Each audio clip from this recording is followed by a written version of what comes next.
지금까지 들어온 주요 뉴스 정리합니다. 오늘도 김영민 아나운서와 함께합니다. 어서 오십시오. 네, 점심 먹고 아아 한잔 하면서 듣는 영민한 뉴스 아아 시간입니다. 네, 계속 이 소식부터 시작을 하고 있습니다. 전공의 파업 속보부터 정리하고 가겠습니다. 네, 한덕수 국무총리가 오늘 정부 서울청사에서 주재한 중앙재난안전대책본부 회의에서 한 이야기 먼저 살펴보겠습니다. 오늘 오전 8시부로 보건의료재난 경보 단계를 위기의 최고 단계인 심각으로 격상하고 국무총리 주재의 중앙재난안전대책본부 구성해서 범정부 총력 대응 체계에 돌입하겠다라고 밝혔습니다. 그래서 모든 공공의료기관의 평일 진료 시간 가능한 최대로 연장하고 주말과 휴일 진료도 확대해서 공공의료기관의 가동 수준을 최대치로 올리겠다는 이야기를 했고요. 그리고 중증 위급 환자 이송, 전원, 컨트롤할 수 있는 광역 응급상황실을 이제 내달 초에 4개 권역에 신규로 개소하겠다는 이야기도 했습니다. 그리고 오늘부터 정부가 비대면 진료를 전면 확대해서 국민들이 진료를 더 편하게 받을 수 있도록 조치하겠다고도 밝혔습니다. 네. 사직서는 전공이 지금 얼마나 됩니까? 네, 보건복지부가 오늘 밝힌 내용으로는 어제 오후 10시 기준으로 주요 94개 병원에서 소속 전공이 약 78.5%인 8,897명이 사직서를 제출했다고 밝혔습니다. 이 사직서 제출 후에 근무지를 이탈한 전공의는 69.4%인 7,863명인데요. 앞서서 94개 병원이라고 말씀을 드렸는데 원래는 항상 주요 병원 100곳이라고 말씀을 드렸었잖아요. 그런데 이 중에 자료를 부실하게 제출한 6곳이 이번에는 제외가 된 채로 집계가 돼서 지난 21일 오후 10시 기준이었던 사직서 낸 전공이 9,000여 명 그리고 근무지를 이탈한 8,000여 명에 비해서 오늘 수치가 좀 적어졌습니다. 그렇지만 복지부는 실제로는 대상 병원의 수가 줄어든 거라서 이 전공의의 사직은 오히려 늘어난 것으로도 볼 수 있다라고 설명을 했습니다. 예, 병원 6곳을 집계에서 집계에서 제외하니까 말이죠. 예, 그렇습니다.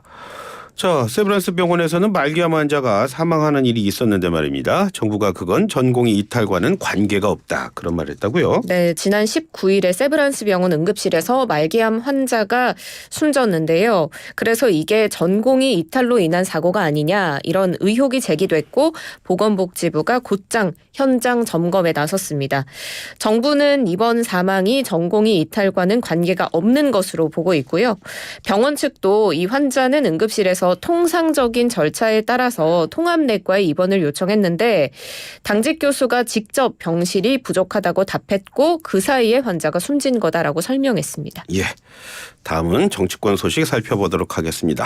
더불어민주당이 오전에요. 오늘 6차 경선 결과 심사 결과를 발표를 했습니다. 오늘 오전에 있었던 그 발표 내용부터 정리하고 가겠습니다. 네, 더불어민주당이 오늘 20개 지역구를 대상으로 한 공천심사 결과를 발표했습니다. 단수공천 지역은 12곳, 경선 지역은 8곳으로 정해졌는데요. 먼저 이 단수공천 지역 중에 현역 의원 11명이 기존 지역구에 단수로 공천됐습니다. 주요 인물 살펴보면 3선의 서울 중랑을의 박홍근 의원, 3선의 서울 영등포을의 김민석 의원, 서울 은평갑의 재선의 박주민 의원, 서울 구로을의 초선의 윤건영 의원 등입니다. 또 당의 험지라고 볼 수 있죠. 경북 안동 예천에는 총선 영입 인재인 김상우 안동대 교수 단수 공천됐습니다. 경선 지역 8곳 중에 또 현역 의원이 포함된 곳 7곳인데 몇 군데만 살펴보면 서울 광진갑은 3선의 전해숙 의원과 이정헌 전 JTBC 앵커 그리고 서울 은평을의 경우에는 재선의 강병원 의원과 김우영 전 은평구청장 또 경기 수원정은 3선의 박광훈 의원 김준혁 당 전략기획부위원장이 맞붙게 됩니다. 예, 앞서서요. 일부 지역을 전략 선거구로 지정해서 현역 의원들이 컷오프 되기도 했죠? 맞습니다. 더불어민주당 이명백 공천관리위원장 어제 오후에 5차 공천 후보자 심사 결과 발표했는데 어제는 단수 공천 13곳 그리고 경선 지역구는 4곳, 전략 지역구 5곳을 발표했습니다. 총선에 직행하게 된 단수 공천자에는 친명계 인사들이 여럿 포함이 됐고요. 그런데 전략 지역구로 지정이 되면서 사실상 컷오프된 현역 의원도 5명 발생하게 됐습니다. 이 전략 지역이 된 곳 중에 서울 마포갑은 노웅래 의원의 지역구고 동작을은 이수진 의원, 경기 의정부 을은 김민철 의원, 광명 을은 양기대 의원의 현역 지역구입니다. 그리고 그 외에는 국민의힘의 현역 지역구인 충남 홍성 예산 이 지역도 전략 지역으로 지정이 됐습니다. 이렇게 전략 선거구로 지정이 되면 이제 영입 인재를 전략 공천하거나 아니면 제한적으로 경선을 치르기 때문에 사실상 현역 의원들이 컷오프 된 거나 마찬가지라고 보는데요. 그래서 이수진 의원은 이 결과에 반발해서 기자회견 열고 탈당을 선언했습니다. 이 의원은 위기 때마다 이재명 대표를 앞장서서 지지하고 도왔고 또 오늘의 당대표를 만드는데 누구보다 열심히였다며 그런데 지금은 후회한다고 밝혔습니다. 저를 모함하여 버리고자 하는 민주당 지도부와 더 이상 같이 할 수 없다라고 이야기를 하면서 지난주에 백현동 판결을 보면서 이재명 대표가 국민을 상대로 거짓말을 하고 있다는 생각을 지울 수 없었다라고 이 대표를 비판하기도 했습니다. 네, 또 다른 이해 당사자라고 할 수 있는 노웅래 의원 지금 단식하고 있죠? 그렇습니다. 노웅래 의원도 어제 당의 컷오프 결정에 반발하면서 이건 사천 공천이라고밖에 볼 수 없는 당의 횡포라고 했습니다. 그래서 금품 관련 재판을 받는 것이 자신 혼자뿐만이 아닌데 자신에 대해서만 전략 공천으로 지적하는 것은 명백히 고무줄 잣대다라고 비판했습니다. 그래서 이렇게 공천이 바로 잡힐 때까지 무기한 단식 농성에 돌입한다면서 어제 오후부터 당대표 회의실에서 무기한 단식 농성에 돌입했습니다. 그래서 더불어민주당 지도부는 오늘 노웅래 의원을 피해서 최고위원회의 장소를 변경하기도 했는데요. 지금 노웅래 의원이 있는 당대표 회의실이 아닌 여의도 중앙당사에서 최고위원 회의를 치렀습니다. 이재명 대표가 오늘 있었던 최고위원 회의에서 이것에 대한 입장을 밝혔는데 개인적으로도 그렇고 당의 입장에서도 모든 분을 다 공천하고 함께 가면 좋겠지만 현실적으로 피할 수 없는 안타까운 상황이라면서 어쩔 수 없다는 사실을 수용해 주기를 부탁드린다라고 이야기를 했습니다. 그러면서 이런다고 상황이 바뀌지는 않고 바뀌어서도 안 된다면서 입장을 분명히 했습니다. 네, 이번에는 국민의힘 알아보겠습니다. 국민의힘 공천 일부 지역 후보자 심사 결과를 변경을 했습니다. 맞습니다. 공관위가 어제 국민의힘 비대위가 단수공천 보류를 요청했던 이 경기 고양정의 김연아 후보에 대해서 재논의하기로 의결을 한 건데요. 정영환 공관위원장은 비대위의 의견을 존중하며 보다 심도 있는 논의를 통해 후보자를 추천해 나가겠다고 밝혔습니다. 그래서 공관위는 오는 28일에 예정된 회의에서 지금 보류가 된 경기 고양정 공천 다시 논의한다는 방침인데요. 이 외에도 국민의힘 공천관리위원회는 인천 연수 의뢰 경선 대상자였던 김진용 전 인천경제자유구역 청장의 경선 자격을 박탈했습니다. 그 이유를 살펴보면 이 후보자의 경우에는 불법 선거운동 혐의로 선관위가 검찰에 고발했고 공관위가 그 사실이 객관성이 있다라고 봤다고 사유를 설명했습니다. 그래서 이 연수 을 지역에는 김기흥 전 대통령실 부대변인 민현주 전 의원이 경선 참여자로 남게 됐습니다. 네. 김연아 전 의원 공천 재놀이 말이죠. 이게 비대위와 공관위가 힘겨루기 하는 거다. 뭐 그런 말이 아침 신문에 많았습니다. 맞습니다. 당 일각에서는 한동훈 비상대책위원장 그리고 이 공관위원인 친윤의 핵심이죠. 이철규 의원이 다른 목소리를 내는 것이 일종의 파워게임이 아니냐 이런 시각도 존재했는데요.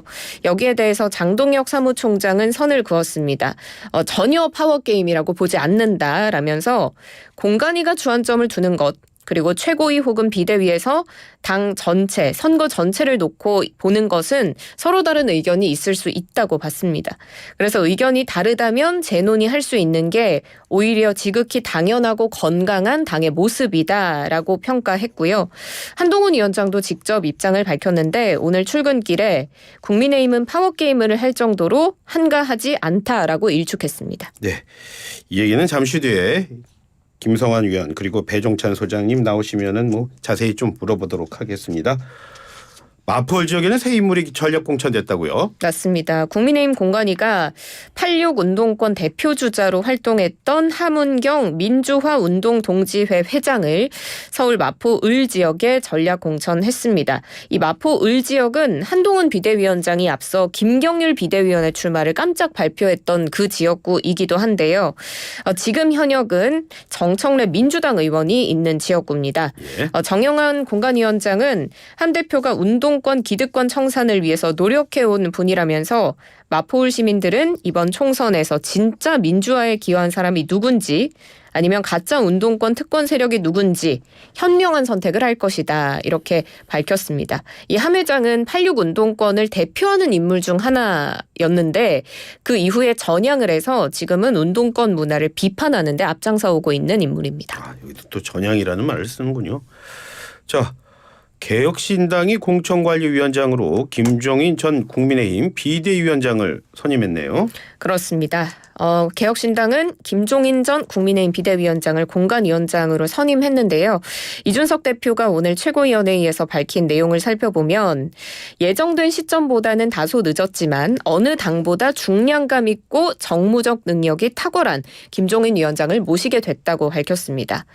그래서 이 대표를 비롯한 이 개혁신당 지도부는 원래는 이낙연 대표가 개혁신당을 이탈하기 전부터 공관위원장으로 김종인 위원장과 물밑 접촉을 해왔던 것으로 지금 알려지고 있는데 이렇게 되면 김종인 위원장의 경우에는 여야 제3지대 정당까지 모두 총선 공천이나 선거운동에 관여하는 기록을 세우게 된 겁니다. 예.